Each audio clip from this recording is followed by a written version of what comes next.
Well, let's not beat around the bush. Rangers might have booked their place in the next round of Champions League qualifiers, but the performance in Pilsen left a bitter taste. It was one of those nights that, despite the bigger picture showing progression, forced a harsh reality check on this squad. And on one player in particular, it's prompted real questions about whether he should even be part of Russell Martin's plans moving forward. There's no way of sugarcoating it. The defeat to Victoria Pleasant wasn't just frustrating, it was avoidable, and Russell Martin knew it. You could see it in the way he fronted up post-match. No dodging, no excuses. He didn't try to spin the result or hide behind the aggregate scoreline. Instead, he spoke with honesty. Disappointed to lose, yes, but more than that, disappointed with the number of chances conceded and the way his team handled possession. And when your manager is calling out the basics, you know something's gone badly wrong. Martin pointed to one thing in particular: being too loose with the ball. Against a team that had nothing to lose and pressed with aggression, Rangers played like they'd forgotten how to manage pressure. The Czechs committed bodies high up the pitch, often pressing with 4 players, and although Rangers managed to play through that press in patches, it was what happened next that let them down. Time and time again, they'd work their way into the final third only to give the ball away cheaply. And Martin didn't hold back. He specifically highlighted the attacking players, saying it wasn't fair on the defenders and the goalkeeper who took on the risk. Took the ball under pressure, only for it to be turned over with barely any resistance. He said he doesn't mind losing the ball when it's the result of a player trying to take someone on, being aggressive, going for it one-on-one. But what he saw, a lack of care, sloppiness. And that's not acceptable at this level. Not at Rangers, and certainly not in the Champions League. When Pleasant scored their opener, Rangers had no choice but to respond. To be fair, they did improve after the break. They equalized, and for a brief spell, it looked like they might actually grab the game by the scruff of the neck. But then something else happened. Something that will worry fans and surely has Martin scratching his head. The intensity dropped, almost like the team believed the job was done. And in Europe, against sides that fight until the last whistle, that mindset will get you punished. Martin was furious. He said it plain and simple. You can never relax, especially playing for this football club. That quote says it all.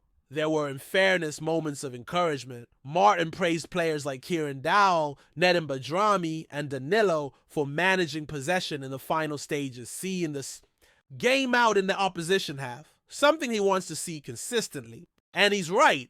Game management is key, and it has to become second nature. But it's no use doing it for 10 minutes at the end when you've been playing with fire for the other 80. The real frustration, though, came from how many chances Rangers had on the counter. Martin reeled them off.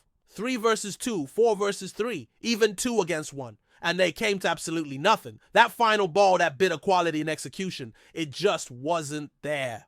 He was asked whether that kind of performance would be enough against Club Brugge, and the answer came without hesitation. If Rangers play like that again, careless on the ball, wasteful in key moments, they'll struggle.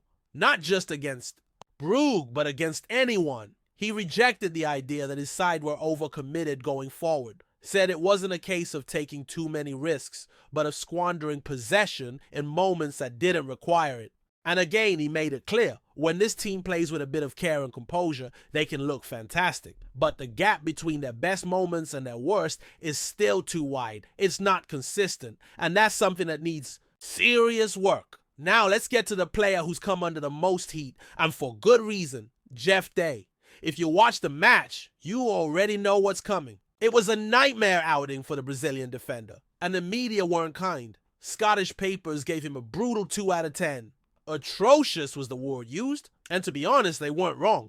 He was at fault for the opener, completely lost his man, and looked miles off the pace throughout the second half as Pleasant pushed. His stats tell the same story. He won none of his 2 tackles, only 1 out of 3 duels, 4 interceptions. That's it. In a game where composure and defensive solidity were desperately needed, Jeff looked like a liability. And for Russell Martin, it must have felt like deja vu.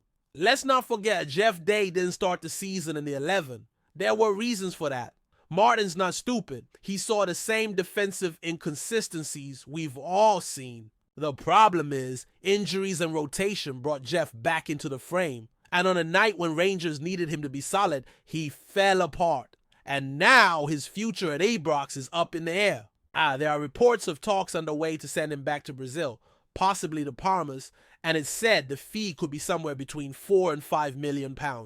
Under normal circumstances, you'd say that's a decent bit of business, but right now, letting him go could create more problems than it solves. That's because Ridvan Yilmaz, the only other senior left back in the squad, is also being linked with a move away, possibly back to Besiktas. If both go, Martin's left scrambling. Sure, Max Aarons could cover on the left in an emergency, but that's not his natural position. His strengths are on the right, where he's meant to be pushing James Tavernier. So if Jeff leaves, reinforcements will be needed, fast. There's no room for error, no time to wait and see. And here's the real issue. Rangers don't have the luxury of betting in new signings slowly.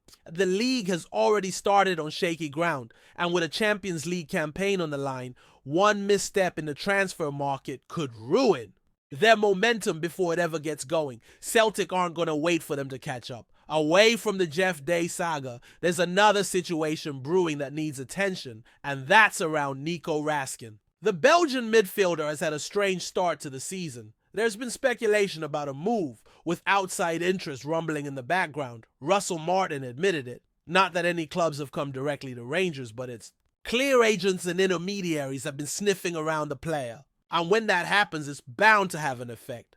Martin was honest about that too. Said it hasn't affected Nico's professionalism, but as a young man, all that noise will get in your head eventually. Nico started the season in the 11 for the first few matches, but was left out of the squad for the first leg against Pleasant, and again left on the bench against Dundee. When he came on though, he made an impact, and that more than anything shows why Martin still rates him. The manager said he and Nico had spoken about the decision to take him out of the starting lineup, and the player's response was exactly what he wanted to see. Came back strong, worked hard, didn't sulk, and that speaks volumes about his character. Russell Martin made it clear. He likes the player, he likes the personality, and he believes Nico can play a big part in what this team's trying to build. As for whether Rascin will still be a Rangers player by the end of the window, Martin didn't dodge that either. He said it straight. It would take a massive bid, something mind-blowing, and even then, only if it works for the club, the player, and they can replace him properly. Rangers aren't in a position where they have to sell. And Martin said as much. The plan is to keep their top performers, not lose them. But he also admitted no club is immune to the realities of modern football. And that's true, everyone's got a price. What Rangers fans will be hoping is that the window shuts, Nico stays, and they can finally start building some consistency in midfield. Because when he's on it, when he's focused, he's one of the most dynamic players in the squad. Now, let's talk about what comes next. Because while Rangers might have survived Pleasant and punched their ticket to the final qualifying round, that kind of performance simply won't cut it against Club Brugge. We're talking about a team with real European pedigree, a side that won't forgive the kind of wastefulness and defensive lapses we just saw. And that's where things start to get real, not just for Russell Martin, but for this entire squad. The margin for error is gone now. The next 90 minutes could shape the season. The first leg's at Ibrox, and Martin's already hinted at how important that could be. He knows the fans will turn up. He knows what an atmosphere can do, but that support has to be matched with a performance. The manager's been clear from the beginning. This isn't about sitting back and hoping for moments of brilliance. It's about intensity, control, and discipline. If Rangers can't find a way to keep the ball better and cut out the sloppy turnovers, they'll be punished. Because Brugge are no mugs. They press high, they're technically sharp, and they've got players who know how to kill a game in an instant. And that's where the leadership in this squad will be tested. Guys like Jack Butland, who, by the way, was superb again against Pleasant. Martin didn't hide his admiration, said he's been outstanding since day one, takes responsibility, plays out from the back under pressure, communicates constantly, and when your keeper is performing at that level, it sets a tone for the rest of the team. That kind of presence, that mentality, it matters more than people realize. It's not just about shot stopping anymore. In modern football, especially in Europe, your keeper needs to be your first line of attack and your last line of defense. Butland's done both, and Martin knows it. The same can't be said for the outfield unit in front of him, at least not consistently. 1 week you get a composed, fluid team that dominates possession and creates chances with intent.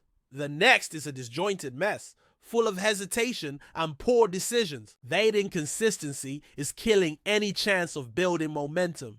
And it's why Martin is so keen to tighten the standards. He's made it clear. Playing for Rangers comes with demands. You don't get to clock out when you're tired or when you're a goal up. You don't get to pick and choose when you show up. That's the level expected. Every game, every minute. Now back to the transfer front, because we're entering crunch time. The window's still open. And while we've talked about potential exits, let's be honest. What this squad really needs is smart surgical additions. If Jeff Day does go and Ridvan follows, Rangers can't afford to mess around. The left back position becomes an emergency situation overnight. You can't go into a season competing on multiple fronts with no natural option in that role. There's talk of Max Aarons covering there, but long term that's not viable. He's a right-sided player. His strengths lie in driving forward and delivering from that flank. You shift him out of position and you're weakening two areas at once. And it's not just about plugging gaps. It's about adding players who actually raise the level. Because let's be honest, Rangers are still chasing Celtic in the league. That's the brutal truth. The league start's been sluggish, and there's already a sense that dropped points early on could come back to haunt them, if you want. To win the Premiership, you don't get time to settle. You have to start fast, keep the foot down, and never let up. That hasn't happened yet. And with Europe now pulling focus, Martin's squad depth is about to face his first real test. It's easy to talk about ambition. Every manager says they want to compete. But doing it? That takes a squad that can rotate without a drop in quality. That means having players who are hungry, yes, but also ready. You can't be relying on one or two players to drag the team through every week. The spine of the team has to be rock solid, and right now it's still being formed. Take the midfield, for example. Without Rascin starting regularly, the team's lost a bit of its drive. Lundstrom has had moments, but hasn't fully stamped his authority on games yet. Cifuentes is still adapting. And you can see the difference when there's no real link between defense and attack. Rangers become predictable, slow in transition, and that's when teams start to press because they know there's no real threat coming through the middle. Now, Rascin staying fit and focused would change that, no doubt. But what happens if he goes down injured? Or if the speculation ramps up again and turns his head? These are the kind of questions Martin and his staff need to be asking right now. Because you don't get sympathy in football. You get judged on results. And if the midfield isn't functioning, the whole system suffers. The same applies up front. Danilo's showing signs that he's ready to be the main man, but he needs service. Desires, before his injury, was still trying to find his rhythm. And now, with that knock and the brace on his leg, who knows how long he's out. Martin said it looked nasty, and they're waiting on scans. But if he's sidelined for a few weeks or more, that's another hole to fill. And it's not like the club's brimming with options in that role. You can't rely on injuries not happening. That's fantasy. In real football, players go down, fatigue kicks in, suspensions happen. If you don't have depth, you get exposed. And right now, with a European campaign, a domestic title race, and cup competition still to come, Rangers need to be building a squad that can handle it all. Not just survive, but compete on every front. Martin knows this. You can hear it in the way he speaks. He's not interested in short-term fixes. He wants a team that can play his way with structure, control, and purpose. But to do that, he needs the right tools. And let's be honest, this summer hasn't been perfect. Recruitment's been mixed. Some hits, some question marks, but there's still time. And if Rangers want to really make a statement, now's the moment. Not after the window shuts, not after the next bad result. Now! The fans know what's at stake. They've seen this before. Promising signs, flashes of brilliance, then a collapse. When the pressure mounts, it can't happen again. Not this season. Because the margin for error is thinner than ever. Celtic are stable, they're efficient, and while they might not be blowing teams away every week, they're winning. That's what matters. So this next stretch, the Brugatize the league. Games around them. They'll tell us everything we need to know.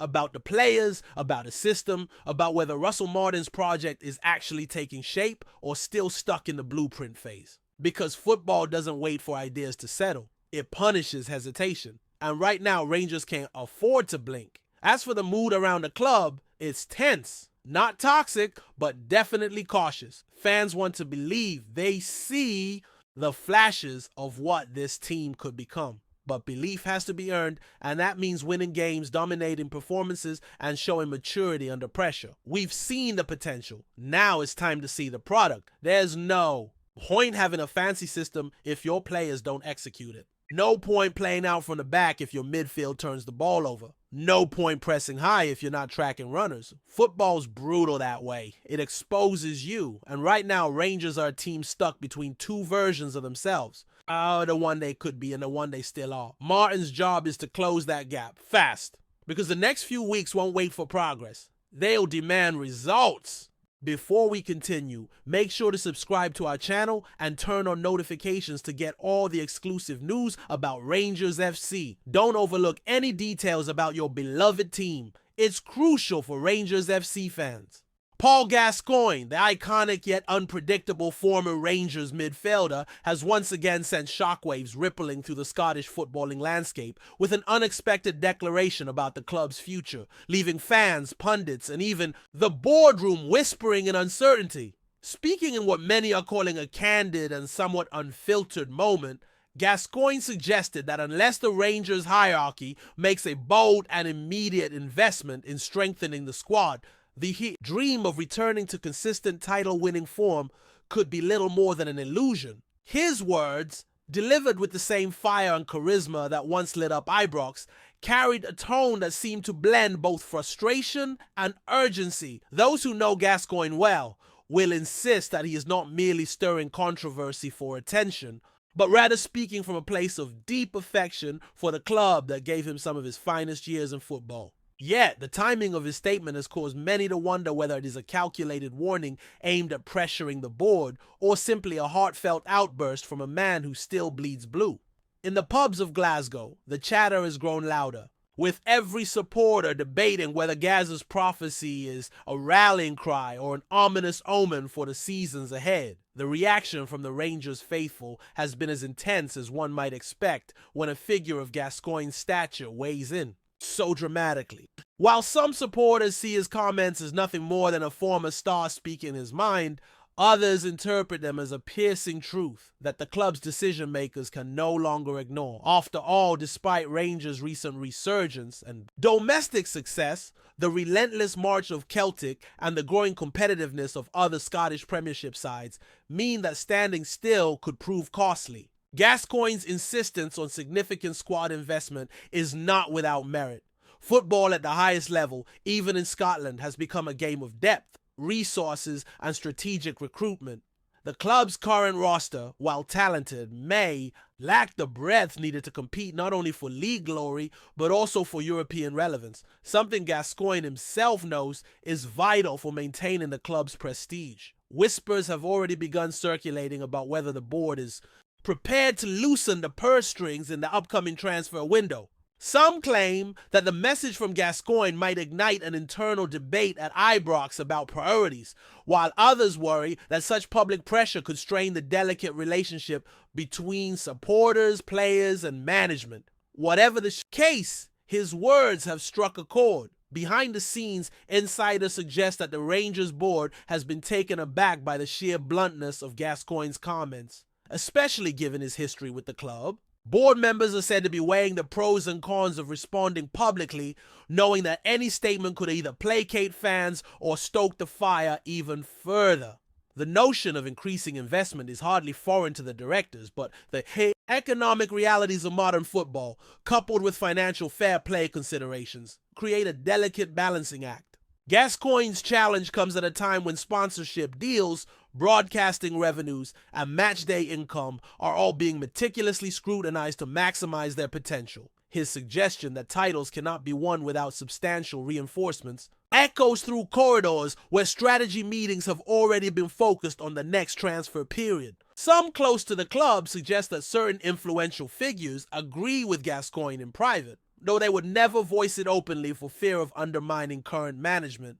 Others argue that the team's chemistry should not be disrupted by hasty signings and that progress is best made steadily. Yet, in the volatile atmosphere of Scottish football, patience is often a rare commodity. especially when a legend's voice calls for urgency. Fans on social media have transformed Gascoigne's words into a rallying cry, flooding forums, Twitter, feeds, and supporters groups with passionate debates about the future direction of the club.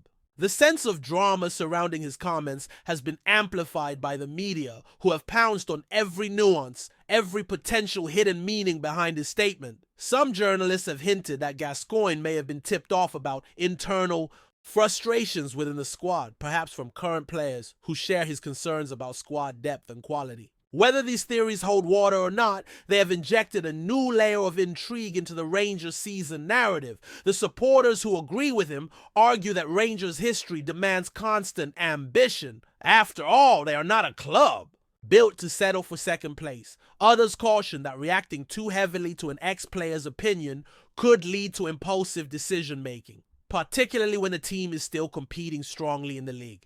Nevertheless, the optics of the situation are delicate. A club legend has questioned the ambition of a board, and silence could be interpreted as admission. In Scotland, where football passions run deep and allegiances define communities, such a moment cannot simply fade away without consequence. What makes this episode even more fascinating is the emotional weight Gascoigne still carries among the Rangers fan base. Nearly 3 decades after he first arrived at Ibrox, his blend of football genius, charisma, and unpredictability has left an indelible mark on the club's history, and that connection ensures that his voice is not easily dismissed. By framing his concerns as a matter of investment and ambition, he has tapped into an underlying fear that many fans quietly harbor, that without bold action, Rangers could risk surrendering momentum to rivals both domestic and European. It is a fear rooted in history, for this is a club that has seen periods of dominance slip away before. The idea of a renewed spending push, however, raises questions about sustainability, squad harmony, and the ability to attract the right caliber of player. Yet in the feverish climate of Scottish football, where every match carries the weight of history and pride, the temptation to act decisively can be overwhelming. Whether Gascoigne's remarks will spark real change or simply fade into the noise of football's endless rumor mill remains to be seen. But for now, the story has captured the imagination of a footballing nation always hungry for drama. Greetings, fans! Make sure to hit that like button and subscribe to the channel, as it's greatly appreciated by Rangers FC. And don't forget to share your thoughts on the news in the comment section below. Until the next video, stay tuned.